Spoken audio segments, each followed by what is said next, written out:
out of those witnesses. Rudy, give us a status check. You've challenged these 6 swing states. Where are we in each of these states? Well, I think Georgia, we're probably the furthest along. Georgia, of course, had the bombshell evidence of the tape recording of the election center with everyone chased out about 2 in the morning, locked down, 5 people left. Luckily, the cameras were on. They didn't know it. And then they took ballots out hidden under a table all day. And then they spent the rest of the night counting the secret ballots, and clearly secret, phony ballots, in which they excluded all Republicans, all Democrats, all law enforcement. And I think that ended up being about 148,000 to 7,000. 148,000 for Biden, 7,000 for Trump. So you get a pretty good idea of how they cheated. Georgia also has numerous situations where ballots weren't inspected, ballots were backdated, dead people voting, people from out of state voting, illegal immigrants voting. There are enough illegal immigrants that voted that would change the course of the election. They can't balance the number of ballots they have against the number of ballots that were returned by about 11 or 12,000. That alone would overturn the election. So the state legislature there is disgusted. And they have started a petition to hold their own session, which they're allowed to do under the Constitution. They're the first legislature to do this now. This is a constitutional role that the Founding Fathers gave to our legislatures. They're the ones who are supposed to select the president, not the governors, not the Board of Elections. They're the ones who have the constitutional obligation to decide on the electors. So in Georgia, they're going to do that. Michigan is considering the same thing, and they're not quite as far along, but they're drafting something right now, and so is Arizona. So those 3 are 3 in which they could very well end up in front of the legislature to decide who the electors are. Wisconsin is a lawsuit where Wisconsin has a very strict absentee ballot, and it basically says if you don't have an application for the ballot doesn't count. And there are some 50 or 60,000 ballots without applications. They would have to be thrown out, and that would change the election. So that's where we are right now. You said you found serious issues with processing of ballots, absentee ballots in Wisconsin. Oh, of course, yeah. I mean, what you had in Wisconsin is the same thing that you had every place else, except they have this additional law where you have to have an application. They excluded Republican poll watchers from watching absentee ballots being counted and mail-in ballots being counted. They exclude Republican poll watchers from the polls. They engage in backdating ballots. Several witnesses testified how they were trained how to backdate ballots. They registered people who weren't registered under different names. Each one of them has, in one degree or another, almost the same pattern of activity, one a little bit more than others. This was a pattern that was set by somebody in Washington because everybody else carried it out exactly in the same way. And they did it in the crooked cities. They didn't do it everywhere. They did it in Philadelphia, in Pittsburgh, in Detroit, in Milwaukee, in Atlanta. They went to places where there's a lot of corruption, and the courts are not exactly the fairest. Let's put it that way. So you think somebody in Washington directed this and directed the big cities in the big swing states to do these tweaks, whether it is the processing of ballots incorrectly or harvesting ballots, et cetera? Who did this? I mean, that would suggest this is organized, developed. Who is in charge? Who directed this then? I have no idea. I mean, I don't know who is in charge of it. All I can tell you is it looks like a very well-planned, very well-executed situation. For example, at the same time, at 3:30 in the morning on the night of the election, right after the election, a truck pulled into the back of the center in Detroit and delivered 100,000 phony ballots that all got counted for Biden. At the very same time, in Atlanta, they threw the people out of the center. They closed the doors.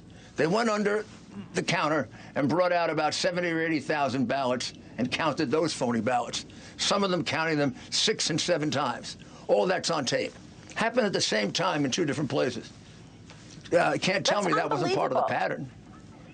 Rudy, this is pretty extraordinary, and obviously these are very, very serious charges. How come the media does not report that you have this evidence? I mean, we're looking at the videos of people pulling ballots out from under a table. We're looking at the affidavits that you are presenting, and yet, I mean, the Wall Street Journal this morning, the title, Trump uses rally for Georgia Senate candidates to push unsupported claims of voting fraud. And we're looking at video right now of the people in Georgia, which you just referred to, that in 2 in the morning they said, everybody clear out the room, and yet you've got 4 individuals here that are pulling suitcases out from under a table. Why is it that the media continues to report that there's unsupported evidence here when every day you're out talking about these situations? Maria, I wish I knew the answer to that. Part of it is bias. Part of it is corruption. Part of it's laziness.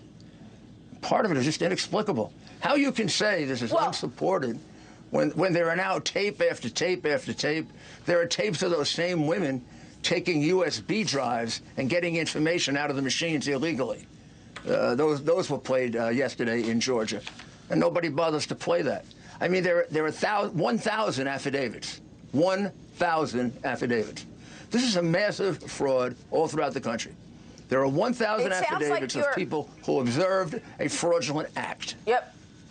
It sounds like you're counting on the state legislatures to recognize this. What about the Supreme Court? I know that Congressman Mike Kelly's suit has reached Justice Alito. Tell us where that stands and when we might get reaction or rulings from the Supreme Court with regard to the Pennsylvania case.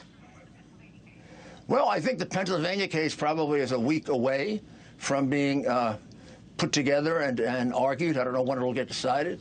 That case challenges the definitions and the changes in the definitions that Pennsylvania made in its law and the way that it applied it, the way it denied constitutional rights. I think it's a very good case. If any of these state legislatures change the electors based on their own analysis, of course, that'll be taken to the Supreme Court, and the Supreme Court will have to decide if it was done reasonably, rationally, or arbitrarily. That's the standard. A state legislature can make a choice of electors, but it has to be based on, substantial reasons of corruption, irregularities. In each case, each one of these legislatures has more than enough of that to sustain a Supreme Court challenge. Rudy, also in terms of where this happens next, I want to get your take on where we go from here and your timing. Do you believe you are getting heard? Do you believe that you still have a path to victory? We do. We're getting heard in the state legislatures, and once they make a decision, we'll get heard in the Supreme Court. We're not getting heard in the public, except for occasional shows like yours, a few others, a few interviews that we do, and social media. No, it's outrageous, the amount of blackout that's been put on this. I thought when that tape came out, I thought that would be like my goodness, look at this. People are stealing votes right in front of us. You called it a smoking gun. By the way, we just heard from John Ratcliffe, Director of National Intelligence, and he said it's very easy to figure out what went on with those 4 individuals. Let the FBI bring those 4 individuals in and ask them, what were you doing with the suitcases under the table? Have those people been questioned by the FBI? No. I mean, we'll get an answer right away, right? Not that I know of. Not only that, those people were involved in taking USBs, taking information out of machines.